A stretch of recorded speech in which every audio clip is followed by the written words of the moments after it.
यीशु मसीह ఈ యేసు ప్రభు కనిపిస్తాడు. उसमें हमें यीशु मसीह दिखाई पड़ता है। ఎలా కనిపిస్తాడనేది లేఖన భాగాలను మనం పరిశుద్ధాత్మతో చదివినప్పుడు విన్నప్పుడు మనకు అర్థమవుతుంది. जब हम पवित्र आत्मा के द्वारा लिखे वचन को पढ़ते हैं सुनते हैं तभी हमको दिखाई देता है, అప్పుడు మనకి అర్థమవుద్ది. तभी हमें समझ में भी आता है। ఆ సమయంలో उस समय में యేసు ప్రభు మహాశక్తిమంతుడని, यीशु मसीह महान शक्तिमान है बोलकर, వాక్యమైన దేవుడని, वो वचन रूपी परमेश्वर है, వాక్కు కలిగి ఉన్న దేవుడని, वो वचन है बोलकर, ఆయన ద్వారా ప్రపంచాలు సృష్టించబడ్డాయని उन्हीं के द्वारा दुनिया का निर्माण किया गया మనకు है, అర్థమైపోతుంది. हमें समझ में आता है। కాబట్టి इसलिए బైబిల్ చదువుతున్న ప్రతి ఒక్కరు కూడా बाइबल पढ़ने वाला हर एक जने ఆత్మతో చదవండి, आत्मा में पढ़िए, ఆత్మతో చదవండి. आत्मा के द्वारा पढ़िए। నువ్వు ఆత్మతో కనుక బైబిల్ చదివితే अगर आत्मा में होकर बाइबल पढ़ोगे ఆ లేఖన భాగాలలో యేసయ్య కనిపిస్తాడు. उसी बाइबल के वचन में यीशु मसीह दिखाई देता అందుకే है। యేసయ్య అన్నాడు, इसलिए यीशु ने कहा था, లేఖన భాగాలలో నన్ను గురించి రాయబడింది, तो वचन में मेरे लिए लिखा गया है, बोला నన్ను గురించి రాయబడింది. पवित्र शास्त्र में मेरे लिए लिखा हुआ, పరిశుద్ధాత్మ దేవుడు पवित्र आत्मा परमेश्वर రాయించిన ఈ బైబుల్ ని लिखा गया ये बाइबल ग्रंथ को ఒక్కసారి మనం ఆత్మతో చదివితే एक बार हम आत्मा से पढ़े तो ఆ యొక్క వెలుగు మన యొక్క హృదయాలను తాకుద్ది. वो रोशनी जो है हमारे हृदय को छू लेगा। కాబట్టి इसलिए రండి, आइए ఈ రోజు आज ఇక్కడ ఇజ్రాయేలీలు యొక్క ఇజ్రాయేలీలు ఫిలిస్తీన్కి యుద్ధం జరుగుతుంది. हम देखते हैं कि आज के दिन इजराइली और फिलिस्तीन के बीच में लड़ाई हो रही है। ఇజ్రాయేలీలకి ఈ ఫిలిస్తీన్కి యుద్ధం జరుగుతున్నప్పుడు जब ये दोनों झुंड को ये लड़ाई हो रही थी, యుద్ధ భూమిలో నుంచి ఇజ్రాయేలీలు పారిపోయారు. युद्ध भूमि से इजरायली भाग चुके थे। అయితే तो फिर ఫిలిస్తీన్లు దేవుని యొక్క మందసాన్ని వాళ్ళ యొక్క కైవాసం చేసుకున్నారు. तो फलिस्तीनियों ने परमेश्वर के संदूक को अपने वश में ले लिया। అయితే ఇక్కడ మనం జాగ్రత్తగా గమనించాల్సింది ఏంటంటే, यहाँ पे हमें ध्यान से देखने वाले विषय क्या है कि ఇక్కడ ఈ ఫిలిస్తీన్లు ఈ మందసాన్ని కైవాసం చేసుకున్నాక ये फलिस्ती अपने हमारे संदूक को अपने वश में करने के बाद చాలా సంతోషించారు. उन्होंने बहुत खुश हो गया था, అంటే ఇజ్రాయేలుని మేము ఓడించాం, यानी कि हमने इजरायलियों को हरा दिया है, ఇజ్రాయేలును ఓడించాం, इजरायलियों को हरा दिया, ఇజ్రాయేలు పారిపోయారు, इजरायली भाग गए हैं, మన దేవీ దేవతలు మనకు సహాయం చేశారు, हमारे देवी देवताओं ने हमारे मदद कर लिया, వాళ్ళ దేవుడు ఏమీ చేయలేకపోయాడు. उनका ईश्वर कुछ नहीं कर पाया। చూడండి, देखिए, మేము మందసాన్ని కూడా పట్టుకున్నాం, हम देखो हमें संदूक को भी अपने वश में कर लिया, మేము మందసాన్ని పట్టుకున్నాం. संदूक को अपने वश में कर ఓ लिया। ఎంతో ఆనందిస్తున్నారు, इस तरह बड़ा जश्न मना रहे थे, ఆనందిస్తున్నారు. बड़ी आनंदित हो रही అయితే थी। तो फिर ఆ మందసము वह संदूक దేవుని చిత్తానుసారముగా చేయబడిన మందసం. ये परमेश्वर के उद्देश्य के अनुसार बना दिया गया है। संदूक చూడండి, देखिए, మందసం అనేది जो संदूक है మోషేకి దేవుడు చెప్పినప్పుడు తయారు చేయబడింది. तो परमेश्वर ने मूसा से कहा था तभी वो बना दिया गया था। చూడండి, देखिएगा, ఆ మందసాన్ని దేవుని యొక్క ఆ చెప్పినటువంటి కొలతలతో మోషే చెప్పినట్టుగా చేసి దాన్ని మరి తయారు చేశాడు. तो मूसा ने उस वो संदूक का निर्माण ऐसा किया जैसे परमेश्वर ने जो नाप बताया उसी के अनुसार। దేవుడు మోషేతోటి నాకు ఒక మందిరం కట్టించమని అడిగాడు. परमेश्वर ने मूसा से कहा मेरे लिए एक मंदिर बनाओ, నాకు మందిరం కట్టించు, एक मंदिर बनाओ, ఆ మందిరంలో వచ్చి నీతో ఆ స్థలంలో నీతో నేను మాట్లాడతాను. उस जगह आके मैं आपसे बात करूंगा बोला। దేవుడు మాట్లాడటానికి నువ్వు నేను ఒక మార్గమై ఉన్నాం. परमेश्वर बात करने के लिए आप और हम एक साधन है। దేవుడు మనతో మాట్లాడతాడు, మన ద్వారా ఇతరులతో మాట్లాడతాడు, परमेश्वर हमसे बात करेगा, हमारे द्वारा दूसरों से बात करेगा, ఇతరులతో మాట్లాడతాడు. दूसरों से बात करेगा। కాబట్టి నువ్వు నేను దేవునికి ఉపయోగకరంగా ఉన్నాం. इसलिए हम और आप परमेश्वर के इस्तेमाल में आने। ఈ రోజు వాక్యాన్ని జాగ్రత్తగా వింటే आज के वचन को ध्यान से सुनेगा, నువ్వు నేను దేవునికి ఎంత ఉపయోగపడాలో. हम और आप परमेश्वर के लिए कितना इस्तेमाल में आना है, ఎందుకంటే మనం దేవుని సృష్టి, क्योंकि हम परमेश्वर की सृष्टि है, మనం దేవుని సృష్టి. हम परमेश्वर की सृष्टि है। మనుషుని చేసినప్పుడు जो मनुष्यों को परमेश्वर ने बनाया, ఆయన స్త్రీలుగాను పురుషులుగాను చేసినప్పుడు मनुष्यों को स्त्री और पुरुष के रूप में बनाया, ఆయన వారిని ఆశీర్వదించాడు. परमेश्वर ने आशीष दिया। ఎందుకు ఆశీర్వదించాడంటే क्यों आशीष दिया? ఆయనకి వాళ్ళు సాక్షులుగా ఉంటారని, उनकी गवाही बनेंगे बोलकर, ఆయనకి పనికి పనికొస్తారని, उनका काम आएगा इसलिए, ఆయనకి పనికొస్తారని उनके काम आएंगे बोलकर ఆయన మనుషులను సృష్టించాడు. इसलिए मनुष्यों की रचना की। కాబట్టి మనుషులు ఆయనకు ఉపయోగపడేటట్టు ఉండాలి. इसलिए इंसान जो है परमेश्वर के उपयोग में आना है। ఏ మనిషి అయితే దేవునికి ఉపయోగపడ్డో, जो इंसान परमेश्वर के लिए लायक नहीं होगा, దేవుడు వాళ్ళ పట్ల దేవుడు సంతోషించడు. उनके प्रति परमेश्वर प्रसन्न नहीं होगा। ఏదో ఈ లోకంలో మనం పుట్టాము, పెరిగాము, बस हमने संसार में पैदा हुआ, बड़े होते गए, పిల్లలను కన్నా పెంచాము, बच्चों को पैदा किया, उन्हें बड़ा भी किया, మనం మంచి మంచి ఉద్యోగాలు చేసుకుంటున్నాం, अच्छे अच्छे नौकरी भी कर रहे, మనం బాగుంటున్నాం, हम अच्छे से रह रहे, అంటే ఈ లోకం మట్టుకే. यानी कि संसार तक ही। అందుకే పౌలు అన్నాడు, इसलिए पौलुस ने कहा ఈ లోకం మట్టుకే మన యొక్క జీవితం అయితే इस संसार तक ही प्रभु पर आशा लगाओगे, మనం ప్రభు మీద ఆశ పెట్టుకుంటే, प्रभु पर आशा लगाओगे, మనం క్రైస్తవులు అనిపించుకుంటే, केवल ईसाई कहलाएंगे, కేవలం క్రైస్తవులు అనిపించుకుంటాం, केवल इस्राएल कहलाते, దేవునికి ఏం ఉపయోగం ఉండవు, परमेश्वर का कुछ इस्तेमाल में नहीं आते, దేవునికి ఏం ఉపయోగం ఉండవు, प्रभु का काम नहीं आते, దేవునికి ఉపయోగపడాలి. प्रभु का काम आना है సంఘములో, कलिसिया में, సహవాసములో, संगति में, దేవుని కొరకు प्रभु के నువ్వు खातिर ఉపయోగపడాలి. आप इस्तेमाल हो में ఏదో విధంగా నువ్వు ఉపయోగపడాలి. किसी न किसी रीति से परमेश्वर का काम आना है, అప్పుడు నిన్ను చూసి దేవుడు ఆనందిస్తాడు. तभी परमेश्वर आपको देखकर आनंदित होगा। నేను చేసిన సృష్టి, मेरा बनाए गए सृष्टि, నేను ఆశీర్వదించిన బిడ్డలో, मैंने आशीष किया इन लोगों को, నేను ఆశీర్వదించిన బిడ్డలో मैंने आशीष किया, నాకు పనికి వస్తున్నారు. मेरा काम आ रहा है। నువ్వు దేవుని పని చేస్తున్నప్పుడు, आप परमेश्वर का काम करते हो, దేవుని పని చేస్తున్నప్పుడు परमेश्वर का काम ఆయన करते हो, చాలా वो ఆనందిస్తాడండి, बड़ा आनंदित होगा చాలా ఆనందిస్తాడు. और बड़ा आनंदित నీ होगा। బిడ్డలను ఆశీర్వదిస్తాడు, आपके बच्चों को आशीष నీ करेगा, కుటుంబాన్ని ఆశీర్వదిస్తాడు, परिवार को आशीष నీ करेगा, చేతి పనులని నిన్ను ఆశీర్వదిస్తాడు. आपके हाथों का काम को भी आशीष करेगा। అలా ఆశీర్వాదం నువ్వు పొందుకోవాలంటే इस प्रकार का अगर आप आशीष पाना నువ్వు है, మొట్టమొదటిగా నేను దేవుని సృష్టిని గ్రహించాలి. तो सबसे पहले आप पहचानना होगा परमेश्वर का आप सृष्टि हो, నేను దేవుని సృష్టి, मैं परमेश्वर का सृष्टि నేను हूँ, దేవునికి పనికి రావాలి. मुझे परमेश्वर का काम आना है, ఆయన వాక్యం వినాలి, उनका वचन सुनना है, ఆయన గురించి తెలుసుకోవాలి, उनके बारे में जानना है, ఆయన గురించి తెలుసుకోవాలి. उनके बारे में जानना है। కాబట్టి ప్రియులారా इसलिए प्रियो రండి, आइए ఆ నిర్గమాకాండము, निर्गमन की पुस्तक నిర్గమాకాండము 10వ అధ్యాయం, अध्याय 10। తుమ్మకర్రతో ఒక మందసాన్ని చేసి అది 2.5 మూరల పొడవు, 1.5 మూరల వెడల్పు, 1.5 మూరల ఎత్తు ఉండాలి. 25:10 వచనం. నిర్గమాకాండము 25:10 వచనము. निर्गमन का 25वें अध्याय का 10वें वचन। बाबुल की लकड़ी का एक संदूक बनाया जाए, उसकी लंबाई 2.5 हाथ, चौड़ाई और ऊंचाई 1.5 हाथ की हो। దాని లోపల వెలుపల మేలిమి బంగారముతో పూర్తిగా పూత పూయాలి.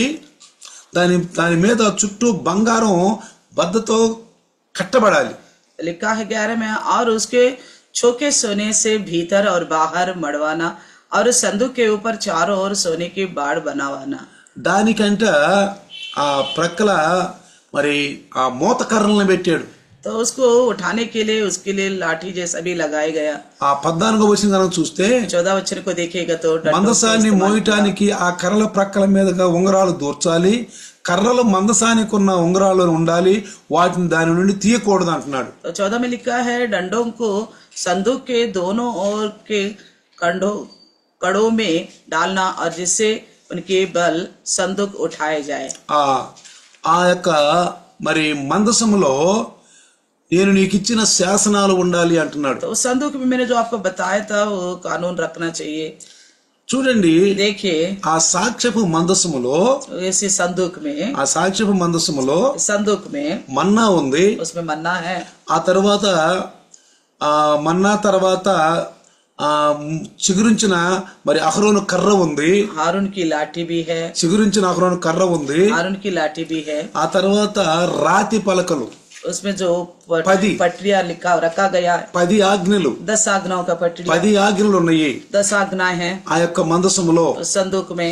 ఇక్కడ మన మందసము అంటే संदूक यानी कि యేసు ప్రభు సాదృశ్యంగా ఉంది. मसीह यीशु का सादृश्य है। జాగ్రత్తగా వినండి, ध्यान से सुनिएगा। మందసం అనేది संदूक जो है యేసు ప్రభు సాదృశ్యంగా ఉంది. यीशु मसीह का सादृश्य है, ఎందుకంటే क्योंकि ఈ దేవుని యొక్క చిత్తానుసారంగానే యేసు ప్రభు భూమి మీదకి వచ్చాడు. परमेश्वर का इच्छा के अनुसार ही यीशु मसीह धरती में आए। దేవుడే మరి ఈ లోకంలోని ప్రేమించి తన కుమారుని పంపాడు. परमेश्वर ने ही संसार से प्रेम किया और अपने पुत्र को भेज दिया। చాలా మంది అంటారు, बहुत सारे लोग बोलते हैं, దేవుడు మరి ఎందుకు తండ్రి అని పిలువబడతాడు అని చాలా మంది ప్రశ్నిస్తున్నారు. बहुत सारे लोग इस प्रकार की क्वेश्चन करते हैं कि परमेश्वर जो है क्यों पिता करके कहलवाते हैं। దేవుడు కుమారుడుగా ఈ భూమి మీదకి తన యొక్క వాక్యమైన దేవుడు కుమారుడు వచ్చాడు కాబట్టి దేవుణ్ణి కుమారుడు తండ్రి అని సంబోధించాడు. वचन रूपी परमेश्वर जो इस संसार में पुत्र के रूप में आया है, इसलिए परमेश्वर पिता को उसने हे पिता करके पुकारा है.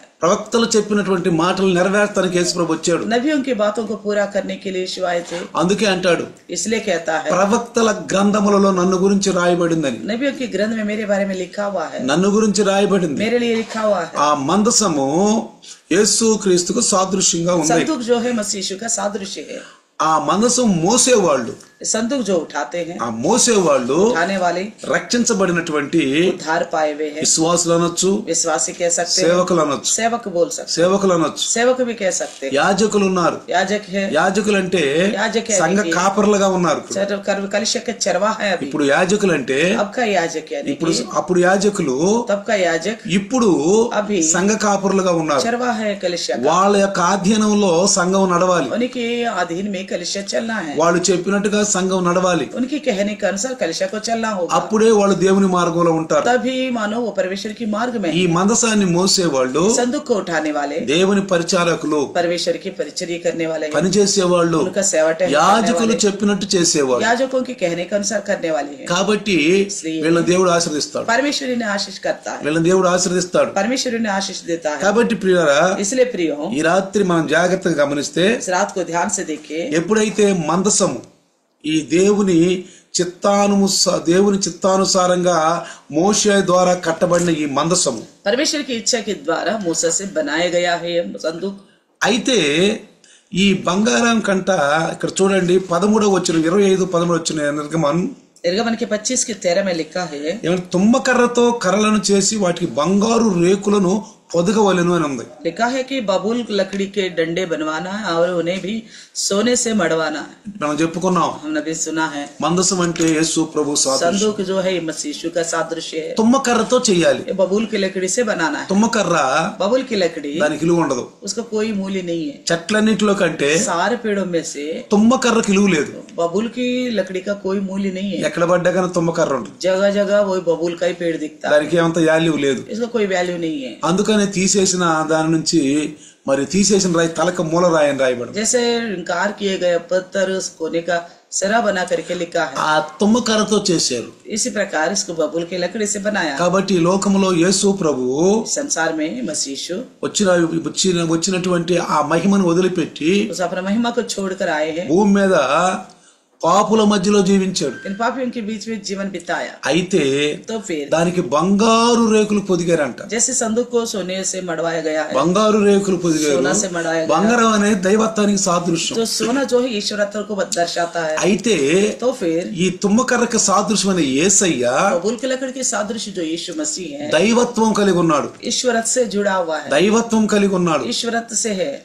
దైవ కుమారుడు ये परमेश्वर का पुत्र है. అంటే దేవుని కుమారుడు. यानी कि परमेश्वर का पुत्र. దేవుని కుమారుడు అనబడును. परमेश्वर का पुत्र कहलाएगा. యేసు అని పేరు పెడతావు. यीशु करके नाम रखोगे. కాబట్టి इसलिए తుమ్మకర్ర అయిన మందసానికి ఎప్పుడు విలువ వచ్చిందంటే, जैसे संदूक जो है बबूल की लकड़ी से बनाया गया, उसको कीमत कब बढ़ गया? బంగారం రేకులు పొదిగినప్పుడు, सोने से मढ़वाए जाने से. ఆ మేలిమి బంగారం तो चौके सोना ఇది మానవ జీవితానికి కూడా సాదృశ్యం. ये इंसान की जिंदगी की सादृश्य है. మనం పుట్టింది పాప జీవితం. हमारी जिंदगी पाप की शुरुआत है. జన్మ పాపం. जन्मतः पाप. జన్మ పాపంలో పుట్టాం. जन्म के पाप में पैदा हुए हैं. కర్మ పాపంలో ఉండాం. कर्म पाप में रह ఇది गया. తుమ్మకర్రకు సాదృశ్యం. ये बबूल की लकड़ी का सादृश्य है. అయితే तो फिर ఎప్పుడైతే యేసయ్యని మనం ధరించుకున్నామో, जैसे हम यीशु को धारण किया, ఎప్పుడైతే యేసయ్యని ప్రభువుగా రక్షకుడిగా అంగీకరించామో, जैसे यीशु को प्रभु और उद्धार करते के रूप में स्वीकार, ఎప్పుడైతే నా కొరకు ఆయన శిలువలో బలి అయిపోయి నా కొరకు తన రక్తాన్ని కార్చి నా పాపానికి ప్రాయశ్చిత్తం చేసి తెలుసుకున్నామో, जैसे हमने पहचान लिया कि यीशु मसीह क्रूस में मेरे लिए चढ़ गए, मेरे पापों के लिए प्रायश्चित के रूप में लहू बहाया, ఎప్పుడైతే మనకు రక్షణ జరిగిపోయిందో तो तब हमें उद्धार मिल गया. మన జీవితానికి విలువ, तभी हमारे जिंदगी की कीमत बढ़ गई. మన జీవితానికి విలువ పెరిగింది. हमारे जिंदगी का मूल्य बढ़ गया. ఒకప్పుడు దేవుని క్రోధానికి గురి అయ్యి మనం, एक समय तो हम प्रभु के क्रोध के नीचे थे. దేవుని క్రోధానికి గురయ్యాం. परमेश्वर के क्रोध के नीचे थे. ఆ క్రోధం నుంచి మనల్ని తప్పించాడు యేసయ్య. उस क्रोध से परमेश्वर ने हमें बचाया. ఎప్పుడైతే మనం యేసు ప్రభువును నమ్ముకున్నామో, जैसे यीशु को हमने पराए हैं, మన జీవితాన్ని యేసయ్యకి అంకితం చేసాము. जब हमारा जिंदगी को यीशु मसीह को अर्पण कर लिया, యేసు ప్రభు ఆ క్రోధం నుంచి మనల్ని తప్పించాడు. उस क्रोध से मसीह यीशु ने हमको बचाया. దేవునితోటి మనల్ని సమాధానపరిచాడు. यीशु से हमें बराबर कर दिए. దాన్నే సమాధాన బలి అంటారు. इसलिए बोला है मेल बलि. తనకు తాను దహించుకుపోయాడు. अपना आप दहन हो गया. దాన్ని దహన బలి అన్నారు. उसको बोला है दहन बलि. దహన బలి यानी कि दहन बलि. తనకు తాను దహించుకుపోయాడు. होम बलि अपने आप को दहन कर दिया.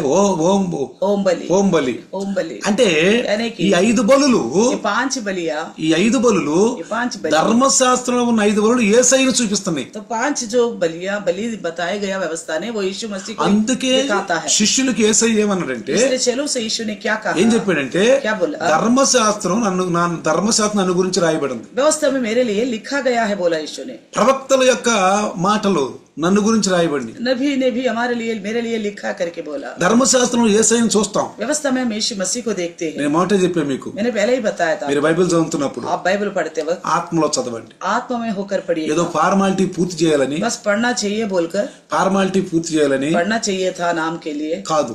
ऐसा नहीं. ఆత్మలో చదవండి. బైబిల్ आत्मा में पढ़िएगा. ముందు ప్రార్థన చేసుకోండి. फिर प्रार्थना करिए. सबसे మోకాళ్ళ మీద ఉండి घुटनों में आकर ప్రార్థన చేసుకుని प्रार्थना कीजिए. బైబిల్ చదవండి. बाइबल पढ़िएगा. నా జీవితం కొరకని, मेरा जिंदगी के लिए, ఇది నా జీవిత కొరకు విలువైనది. मेरा ही जिंदगी के लिए करके ఈ बढ़िए. వాక్యం నా జీవితాన్ని మార్చుద్ది. ये वचन ही मेरे जिंदगी को बदलेगा. నువ్వు నేను బైబిల్ చదివినప్పుడు, अगर आप और हम आप जब बाइबल पढ़ते हैं, అంతకు మొన్న మన ఉద్దేశాలు, మన ఆలోచనలు, इससे पहले कि हमारी सोच विचार, మన పాత స్వభావం हमारे पुराना स्वभाव అంత మారిపోవాలి. सब चीज बदल जाना है. అప్పుడే దేవుని దృష్టిలో నువ్వు బైబిల్ చదివినట్టు. तभी इसका मतलब आप परमेश्वर की नजर में मानो बाइबल पढ़ ली. దేవుని వాక్యం విన్నప్పుడు परमेश्वर का वचन जब सुनते हो, మనకున్న ఆలోచనలు మారిపోవాలి. हमारे अलग के सोच बदल जाना है. మనకున్న ఆలోచనలు మారిపోయి हमारा सोच बदल कर పూర్తిగా మనం మారు మనసు పొందాలి. पूर्ण मन फिराव करनी है. అప్పుడు మారు మనసు పొందినప్పుడు जब मन फिराव करेंगे, అప్పుడు దేవునికి మనము మంచిగా, మనం దేవునికి ఆ ఉద్దేశంలో ఒక మనుషులుగా కనపడతాం. तो तभी परमेश्वर के उद्देश्य में हम अच्छे इंसान बनकर दिखाई देंगे. అప్పుడు మనం విన్నట్టు విలువ,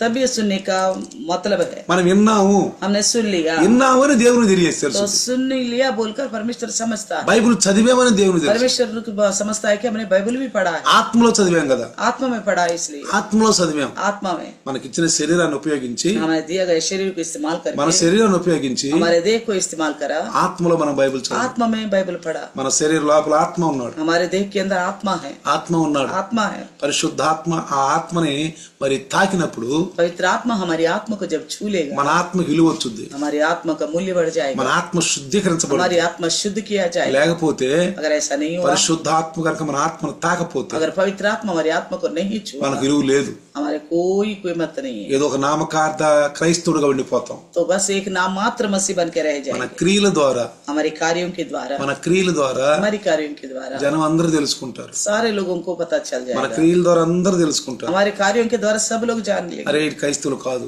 अरे ये लोग ईसाई नहीं है. ఎవరు కూడా బైబుల్ చదివిన వాళ్ళు తెలుసుకోగలరు. क्यों? कौन पहचान सकता है? जो बाइबल पढ़ते वही पहचान सकते हैं. మంచిగా బైబుల్ చదివిన వాళ్ళే చెప్పగలరు. जो अच्छे से बाइबल पढ़ते वही बता सकते हैं. నామకార్థ క్రైస్తవులకు అంతా మామూలుగానే ఉంటుంది. नाम मात्र मसीह लोगों के लिए सब साधारण लगता है. చాలా మంది అంటారు, बहुत सारे लोग बोलते हैं ఆ వాక్యమేగా అంటారు. हाँ वचन ही तो है. వాళ్ళకి అసలు ఆ విషయాలు తెలియవు. इसका मतलब उन्हें कुछ पता ही नहीं है. ఏదో వస్తున్నారు పోతున్నారు కానీ नाम के लिए आ रहे जा रहे हैं, వాళ్ళు ఆ యొక్క ఆధ్యాత్మికమైనటువంటి ఆ స్పృహ కలిగి లేరు. आत्मिक होश में नहीं है वो लोग. కాబట్టి ఇక్కడ ఇజ్రాయేల్ ఎందుకు ఓడిపోయారు? यहाँ पे इजराइल क्यों हार गए? ఫిలిస్తీన్లకి ఇజ్రాయెల్ యుద్ధం జరుగుతున్నప్పుడు फलस्तीनियों और इजराइलियों का बीच में युद्ध हो रहा था. ఎందుకు ఓడిపోయారు? क्यों हार गए? ఎందుకు పారిపోయారు? क्यों भागना पड़ा? ఎందుకు మనసం పట్టబడింది? क्यों संदूक पकड़ा गया? ఎందుకు మనసం పట్టబడింది? क्यों पकड़ा गया संदूक? చూడండి, देखिए ఈ మందసము संदूक ఎప్పుడైతే ఇజ్రాయేలు యొక్క దేశంలోకి వెళ్ళిపోయిందో, फलस्तीन ఫిలిస్తీన్ దేశంలోకి వెళ్ళిపోయిందో, जब संदूक फलस्तीनियों के देश में चला गया, మొట్టమొదట सबसे पहले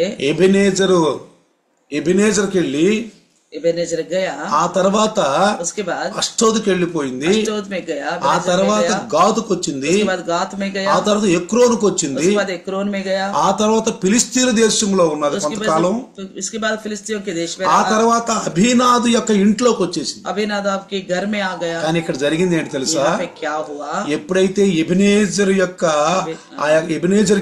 ఎబెనేజర్కి వెళ్ళిందో, जब एबेनेजर में गया, అక్కడ దాగోను గుడిలో ఆ యొక్క మందసాన్ని ఉంచడం జరిగింది.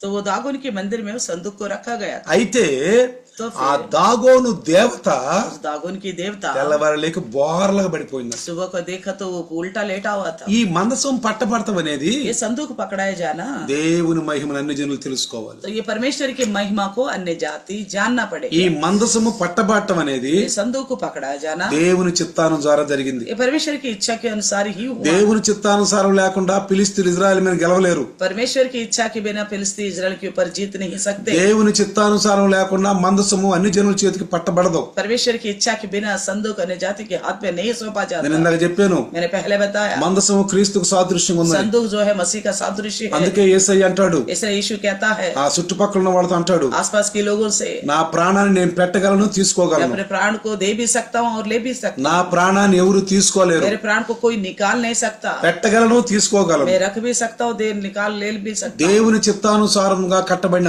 మందసము परमेश्वर की इच्छा के अनुसार बनाए गए దేవుని ఉద్దేశంతోనే परमेश्वर के उद्देश्य के द्वारा ही ఫిలిస్తీయుల యొక్క చేతికి అప్పచెప్పారు. फलिस्तीयों के हाथ में सौंप दिया ఇంకొక गया. కారణం కూడా ఉంది. एक और कारण भी है. ఇజ్రాయేలీలు इजरायली लोग దేవునికి విరుద్ధంగా ఉన్నారు. परमेश्वर का विरुद्ध थे. ఆ దినాలలో उन दिनों में ఇజ్రాయేలు యాజకులు इजराइल जो याजक है దేవునికి విరుద్ధంగా ఉన్నారు. परमेश्वर का विरुद्ध रहा. ఆనాడు నడిపించే యాజకులు उन दिनों में जो चलाने वाले నిర్లక్ష్య याजक భావంతో ఉన్నారు. बड़ा लापरवाही से रहा. నిర్లక్ష్య భావంతో ఉన్నారు. लापरवाही से रहा. అందుకే దేవుడు इसलिए ఆ परमेश्वर మందసాన్ని उस संदूक को ఫిలిస్తీయుల చేతికి అప్పగించాడు. फिलिस्तीयों के हाथ में सौंप दिया. అయితే तो फिर మనకిది ఒక మహిమగా ఉండాలి. ये हमारे लिए एक महिमा बन के रहना. ఏంటది? क्या ही ఆ శక్తిని వాళ్ళు చూడాలి. उस शक्ति को वो लोग देखना. ఆ మందసం యొక్క శక్తిని వాళ్ళు చూడాలి. संदूक का उस सामर्थ्य को वो लोग देखना. ఇజ్రాయేలుని అయితే పారద్రోలేరు కానీ इजरायली को तो उन्होंने भगाया. దేవుని చిత్తానుసారంగా జరిగింది అది वो కూడా. तो परमेश्वर इजाजत देने पर ही हुआ है. మందసం అయితే పట్టబడింది కానీ संदूक तो पकड़ा गया है. వాళ్ళు సంతోషిస్తున్నారు. वो तो खुशी बना रहे थे ఓ फलस्तीन. మందసం పట్టబడింది, अरे हमने तो इजराइल के संदूक को पकड़ लिया. మేము గొప్పోళ్ళమి, हम महान हैं. మా దేవతలు గొప్పోళ్ళు, हमारे देवता बड़ा है. మా దేవతలు గొప్పోళ్ళు. हमारे देवता महान है. అయితే ప్రియులారా तो प्रियो ఇక్కడ చూడండి, यहाँ देखिए, తీసుకెళ్లి దాగోను యొక్క గుడిలో పెట్టారు. ले जाके दागोन की मंदिर में रखा ఆ गया. దాగోను గుడిలో పెడితే दागोन के मंदिर में रखने के చూడండి, बाद देखिएगा 5వ అధ్యాయం 1వ సమూయేలు पहला समूएल 5వ అధ్యాయము 5वें अध्याय 4వ వచనం. అయితే ఆ 3వ వచనం కూడా చదవచ్చు. तीसरे वचन देखेंगे. 2వ వచనం చదువుదాం. 2వ వచనం నుంచి दूसरे वचन దాగోను గుడిలో దాగోనుడు దాన్ని ఆ మనసాన్ని పెట్టినప్పుడు, అయితే మరునాడు అష్టోదు వారు ఉదయాన్నే లేవగా ఇదిగో దాగోను యొక్క మనసు నేలన బోర్ల పడి ఉందంట. వారు దాగోను లేవనెత్తి దాని స్థానంలో మరలా పెట్టెను. तो लिखा है दूसरे में, और फिलिस्तीय ने परमेश्वर के संदूक को उठाकर दागोन के मंदिर में पहुंचा कर दागोन के पास रख दिया. इसमें लिखा है दूसरे दिन अशदोदियों ने तड़के उठकर क्या देखा कि दागोन यहोवा के संदूक के सामने औधे मुंह भूमि पर गिरा पड़ा है. Praise the Lord. Praise the Lord. చూసారా देखा ఏమనుందంట? क्या लिखा है? మరునాడు అష్టోదు వారు ప్రాతకాలమందు లేవగా ఇదిగో దాగోను యెహోవా మందసం ఎదుట నేలన బోర్ల పడి ఉండెను. కనుక వారు దాగోనును లేవనెత్తి వాని స్థానంలో మరలా ఉంచిరి. तब उन्होंने दागोन को उठाकर उसी के स्थान पर फिर खड़ा किया. ఈ మధ్యన आजकल ఒక మంచి సాధు, एक अच्छा साधु है. అంటే ఆయన సత్యాన్ని పరిశీలించగలిగిన వాడు. वो सच्चाई को समझने वाला. వాడు ఆయన విగ్రహాన్ని పూజిస్తాడంట. वो तो मूर्ति पूजक है. వాళ్ళ తల్లిదండ్రులు విగ్రహాలు పూజిస్తారంట. उनका माता पिता भी मूर्ति पूजक थे. అయితే వాళ్ళు నిష్ఠగా ఉంటారంట. वो बड़ा निष्ठा से रहने वाले వాళ్ళ थे. ఇంట్లో ఆ విగ్రహం ఉందంట. उस घर में वो मूर्ति थी. ముందు ఆ విగ్రహాన్ని పూజిస్తే నా భోజనం చేస్తారు వాళ్ళు. तो उस मूर्ति की पूजा करने के बाद ही खाना खाते थे. ఒక రోజు एक दिन ఒక ఈగ పారాడుతుందంట. एक मक्खी घूम रही थी उधर. ఈగ ముఖం మీద పారాడుతుందంట. मक्खी जो है मूर्ति की फेस में बैठा हुआ था. ఈయన అనుకున్నాడంట, ये सोच रहा था రే ఈగ ముఖం మీద పారాడుతుంది, और मूर्ति की उस शक्ल पे ऊपर मक्खी बैठी हुई మేము है. పూజించే దేవుడు గొప్పవాడు కదా, हमारे पूजने वाला परमेश्वर महान है ना. ఇప్పుడు ఆ యొక్క ఈగను పారద్రోలుతాడు, वो अभी इस मक्खी को भगा देगा. ఆ ఈగను పారద్రోలుతాడు इस मक्खी को भगा देगा. అనుకున్నాడంట. इस तरह सोच रहा था. ఎందాక చూసినా जो कितना देर भी देखा ఆ ఇంకొక ఈగ వచ్చిందంట. और देखा तो दूसरा मक्खी आके बैठ गई. ఇంకొక ఈగ వచ్చిందంట. और दूसरे आके बैठ गई. ఈగలన్నీ వాళ్తున్నాయి. सारा मक्खी इसी प्रकार आके बैठने నేను लगा. అనుకున్నాడంట, ये सोचने लगा ఏంటి ये क्या है. మేము పూజించే జీవం కలిగిన దేవుడు हमें जिस जीवित परमेश्वर की पूजा करते हैं, ఏంటి ఈ యొక్క ఈగలను తోలుకోవట్లేదు ఏంటి? इन मक्खियों को क्यों नहीं भगा पा रहे. చూసి చూసి చూసి देखा देखा ఓహో देखा ఇలాంటి వాడిని పూజిస్తే నాకేం దొరుకుద్ది, तो इस तरह की पूजने, इस तरह का इंसान को पूजने से मुझे क्या मिलेगा? తన మీద వాలిన ఈగలనే తోలుకోలేనోడు अपने ऊपर बैठा हुआ मक्खी कोई नहीं भगा सकता। నా మీదకి వచ్చే సమస్యలు, నా మీదకి వచ్చే శత్రువుల్ని, నా మీదకి వచ్చే పాపాన్ని ఎట్లా తీసేయగలడు? मेरे ऊपर आने वाला पाप को, मेरे ऊपर आने वाले शत्रुओं को, समस्याओं को कैसे ये दूर कर सकेगा मूर्ति? అప్పుడు ఆయన జీవం కలిగిన దేవుని నమ్ముకున్నాడు. तभी वो जीवित परमेश्वर पर भरोसा करने लगा। ఇప్పుడు జీవం కలిగిన దేవుని నమ్ముకున్నాడు. तभी विश्वास किया उसने। జీవించిన దేవుడు जीवित खुदावन చూడండి. देखिएगा, దాగోను ఆ యొక్క బార్లు పడినప్పుడు ఆళ్ళు లేపారంట. तो दागोन ऐसे गिर गए तो लोग आके उसको उठा के खड़ा करा। తనంతట తాను లేవలేదు, अपने आप नहीं उठ खड़ी हुई, తనంతట తాను లేవలా, अपने आप नहीं खड़ी हो पाई। పడ్డా దాగోని వీళ్ళు లేపారు. जो दागोन तस्वीर गिर गई थी, కాబట్టి मूर्ति उसी को उन्होंने उठाया है। మనుషులు చేసుకున్నటువంటి దేవుళ్ళు గాని, దేవతలు గాని, విగ్రహాలు గాని దేనికి పనికిరారు. इसलिए बताता है कि इंसान के द्वारा बनाए गए देवी देवता मूर्तियां किसी काम का नहीं है। దేవుని చిత్తానుసారంగా మోషే ద్వారా మందసాన్ని చేయించాడు. इसलिए परमेश्वर की इच्छा के अनुसार मूसा के द्वारा संदूक को बनाया है। మోషే ए मूसा, మందసం తయారు చేయి. संदूक को बनाओ। ఎలా? कैसा? తుమ్మ కర్రతో, बबूल की लकड़ी से। తుమ్మ కర్రతో చెయ్యి. बबूल की लकड़ी से बनाओ। ఏమంటాడు? అది 2.5 మూరల పొడవు ఉండాలి, ढाई हाथ लंबी हो, 1.5 మూర ఎడల్పు ఉండాలి, तो 1.5 हाथ चौड़ी हो, 1.5 మూరలు ఎత్తు ఉండాలి. तो 1.5 हाथ ऊंचाई हो। చూసారా? देखा? ఆ మోషేకి దేవుడు చెప్పినట్టు తయారు చేశాడు. जैसे मूसा को बताया गया था वैसे उसने बनाया। లోపల ఎలుపుల మేలిమి బంగారంతో పొదిగించాలి. तो कहता अंदर बाहर चौके सोने से मड़वाना है, దానికి మూత కర్రలు చేయాలి. उसके लिए उठाने वाला डंडे ఈ बनाना है। మందసము దేవుని చిత్తానుసారంగా చేయబడి ये మందసం, संदूक जो है परमेश्वर की इच्छा के अनुसार बना दिया गया। దేవుని చిత్తానుసారంగా చేయబడిన మందసమే కాబట్టి परमेश्वर की इच्छा के अनुसार बनाए गए संदूक है। इसलिए ఆ మందసాన్ని తీసి ఎబెనేజర్ లో వాళ్ళు తీసుకెళ్లి అక్కడ పెట్టినప్పుడు संदूक को एबेनेजर में जब रखा गया था, వాళ్ళు ఆ మందసం యొక్క ఆ పవర్ ఏందో చూడగలిగారు. तो उन्होंने देखा उस संदूक का सामर्थ्य क्या है। తర్వాత అష్టోదు వారి దగ్గర తీసుకెళ్లిపోయిందంట. फिर अशदूयों के लोगों के पास लेके गया। అయితే చూడండి, దేవుని హస్తము 7వ వచనం చూస్తే 1 సమూయేలు 5:7, पहला समूएल का 5:7 में देखेगा तो 7వ వచనం కనుక చదివితే మనం 7 में देखने पर అక్కడ ఏం రాయబడిందంటే, అష్టోదు వారు సంభవించిన దాన్ని చూచి ఇజ్రాయేలు దేవుని హస్తం మన దేవత దాగోను మీద బహు భారముగా ఉన్నదే, ఆయన మందసము మన మధ్య నుండటయే దీనికి కారణము కదా, అది ఇక మన మధ్య నుండకూడదని చెప్పుకున్నారంట. तो 7वें वचन में उन्होंने बोला, यह हाल देखकर अशदोद के लोगों ने कहा, इजराइल की देवता के संदूक के संदूक हमारे मध्य रहने नहीं पाएगा, क्योंकि उसका हाथ हम पर और हमारे देवता दागोन पर कठोरता के साथ पड़ा है। భయపడిపోయారండి. और वो सब डर गए हैं, మన మధ్య ఉండకూడదు, हमारे साथ नहीं रहना चाहिए, భయపడిపోయారు, डर गए हैं। ఆ తర్వాత उसके बाद గాతుకు తీసుకొచ్చారండి.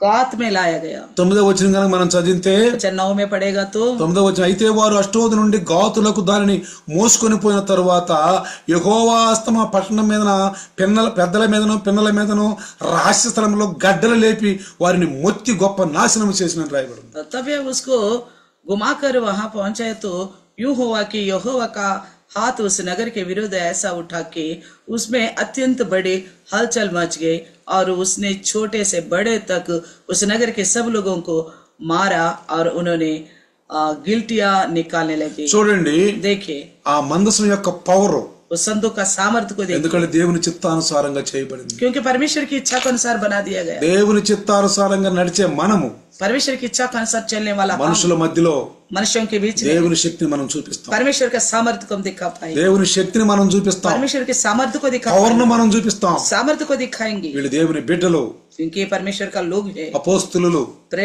అపోస్తులను చూసినప్పుడు प्रेरितों को जब देखा, అయ్యో వీళ్ళు చేస్తున్న కార్యాలను చూస్తే మనం ఏమనలేమన్నారు. इनके द्वारा होने वाला कार्यों को देखकर हम तो कुछ बोल ही नहीं सकते, बोला ఏమనలేం, हम नहीं बोल सकते, ఏం చేయలేం, कुछ नहीं कर पाएंगे, ఏం చేయలేం, इन्हें कुछ नहीं कर पाएंगे, ఎందుకంటే क्योंकि క్రీస్తు శక్తి వాళ్ళలో కనపడుతుంది. मसीह के सामर्थ्य उनमें दिखाई पड़ता है। దేవుని యొక్క పవర్ ఈ మందసంలో కనపడుతుంది. परमेश्वर का सामर्थ्य संदूक में दिखता है, దేవుని పవర్ ఈ మందసంలో కనపడుతుంది. परमेश्वर का सामर्थ्य दिखता है संदूक। క్రీస్తును కలిగిన మనము, मसीह को अपनाने वाला हम, క్రీస్తును ధరించిన మనము मसीह को धारण करने वाला దేవుని యొక్క శక్తిని ప్రదర్శించాలి. परमेश्वर का शक्ति का प्रदर्शन करना है। ఎక్కడ? कहा అన్ని జనుల మధ్యలో, अन्य जाति के बीच में, నామకార్థుల మధ్యలో, नामधारी के बीच में, అల్ప విశ్వాసుల మధ్యలో, अल्प विश्वासियों के बीच में, ప్రభువును సరిగా నమ్మకుండా లోకంలో జీవిస్తున్న మన స్నేహితుల మధ్యలో, जो प्रभु को ढंग से विश्वास ना करते हुए इस संसार में जीने वाले हमारे दोस्तों के बीच में, మన బంధువుల మిత్రుల మధ్యలో, रिश्तेदारों के बीच में, మన బంధువుల మధ్యలో रिश्तेदारों के बीच में దేవుని యొక్క శక్తిని ప్రదర్శించాలి. परमेश्वर का सामर्थ्य को प्रकट करना है। అందుకే నేను నమ్ముకున్నాను, इसलिए मैं प्रभु पर भरोसा किया हूँ, నేను నమ్ముకున్నాను. हमने भरोसा किया है। కొలత లేకుండా ఇస్తాడంటండి. बिना नाप का देगा। ఏమంటున్నాడు? क्या कहता है? దేవుని గనక మనం మహింపరిస్తే, अगर परमेश्वर की हम महिमा करेगा, ఆ దేవుని నమ్ముకున్న వాళ్ళకంట उस परमेश्वर पर भरोसा करने वालों को దేవుని ఆత్మ అంట కొలత లేకుండా ఇస్తారంట. परमेश्वर की आत्मा बिना नाप का देगा। దేవునికి కొలత లేకుండా మనకి ఇస్తాడు ఆత్మని. परमेश्वर अपने आत्मा को बिना नाप का हमें देगा। ఎప్పుడు ఇస్తాడు? कब देगा? చూడండి, देखिएगा యోహాను సువార్త, యోహన్నా సుసమాచాर, యోహాను సువార్త యోహన్నా సుసమాచాर చూడండి, 3వ అధ్యాయం 34వ వచనము. 3:34 पढ़ेंगे। దేవుడు తాను పంపిన వానికి కొలత లేకుండా ఆత్మను అనుగ్రహించును. యోహన్నా का 3:34। ఆ, क्योंकि जिसे परमेश्वर ने भेजा है वे परमेश्वर बातें कहता है, क्योंकि वे आत्मा नाप कर नहीं देता। చూసారా? దేవుడు తాను పంపిన వానికి కొలత లేకుండా ఆత్మను అనుగ్రహించును. परमेश्वर अपने आत्मा बिना नाप का देगा। నీవు గనక अगर आप దేవుని గనక నీవు నీ జీవితంలో గనక ఆయన్ని ఆ శక్తిని నువ్వు ప్రదర్శిస్తే, परमेश्वर के सामर्थ्य को अपने जीवन के द्वारा प्रकट करोगे, నీకు ఆత్మను కొలత లేకుండా ఇస్తాడంట. आपको देगा आत्मा ऐसा देगा कि बिना नाप का। ఆ ఆత్మ శక్తితో నీవు దేవుని యొక్క క్రియలు చేస్తావు. उसी आत्मा के सामर्थ्य से परमेश्वर का काम करोगे। చూడండి, देखिए లోకములో संसार में డిగ్రీల ద్వారాగా దేవుని మహింపరిచేది, अपने डिग्री के द्वारा परमेश्वर की महिमा नहीं कर सकते, సర్టిఫికెట్ల ద్వారా దేవుని सर्टिफिकेट మహింపరిచేది. के द्वारा नहीं कर सकते। అది బైబిల్లో లేదు. बाइबल में तो बात है ही नहीं। నువ్వు దేవుని క్రియల ద్వారా దేవుని మహింపరి, परमेश्वर के कार्यों के द्वारा प्रभु की महिमा कर, దేవుని క్రియల ద్వారా మహింపరి. परमेश्वर के कार्यों के द्वारा महिमा कर। ఆయన మన క్రియలను చూస్తాడు, वो हमारी कार्यों को देखता है, క్రియలను చూస్తాడు. कार्यों को देखता है। అవి బైబిల్కు అనుసారంగా वो ఉండాలి. बाइबल के अनुसार ही होनी चाहिए। బైబిల్ కూడా बाइबल भी దేవుడు తన చిత్తానుసారంగా రాయబడింది. बाइबल भी परमेश्वर की इच्छा के अनुसार बना दिया गया। బైబిల్ కూడా దేవుని చిత్తానుసారంగా రాయబడింది. परमेश्वर की इच्छा के अनुसार बना दिया गया। కాబట్టి దేవుని చిత్తానుసారంగా నడుస్తున్నామని అంటే अगर हम परमेश्वर की इच्छा के अनुसार चलते हैं तो బైబిల్ అనుసారంగా నడవాలి.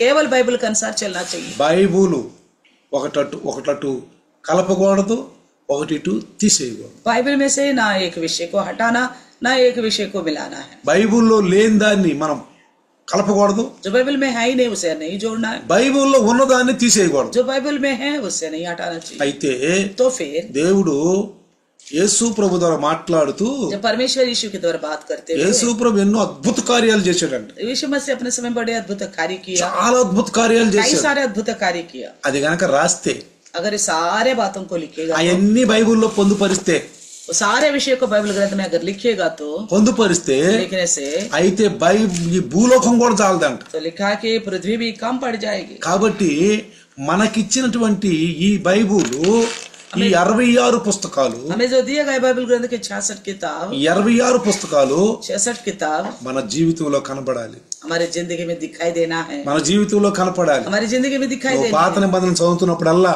जब भी आप पुराने नियम को पढ़ते हो, ప్రవక్తల యొక్క మాటలో గ్రంథాన్ని చదువుతున్నప్పుడల్లా, भविष्यवाणी का ग्रंथ को भविष्य लोगों का ग्रंथ को पढ़ते నువ్వు हो, కీర్తనలు చదువుతున్నప్పుడల్లా जब भी भजन को पढ़ते हो, యేసు ప్రభు అక్కడ కనపడతాడు నీకు. यीशु मसीह आपको वहां दिखाई देगा।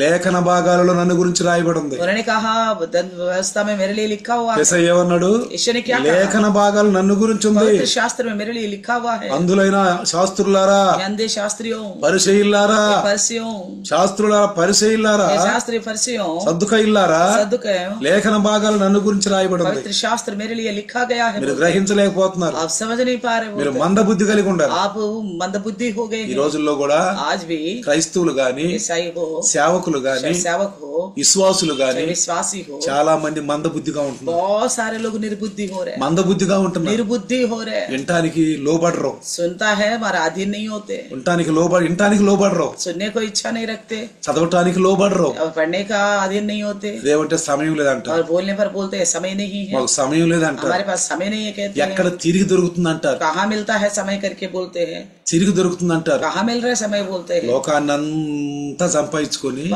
सारा संसार को कमाकर సుఖంగా జీవించి सुख जीवन जिया, సుఖంగా జీవించి सुख जीवन जीते हैं. చూడండి, देखिए బాగా సంపాదించుకున్న వాళ్ళు बहुत ज्यादा जो कमाते हैं, ఈ లోకంలో వాళ్ళకి ఏమీ కొదవలేదు. संसार में उनको कोई कमी घटी नहीं है. వాళ్ళు ఏమంటారు తెలుసా? क्या बोलते पता है? దేవుని ఆశీర్వాదం మా మీద ఉందంటారు. कहता है कि परमेश्वर का आशीष हमारे ऊपर है.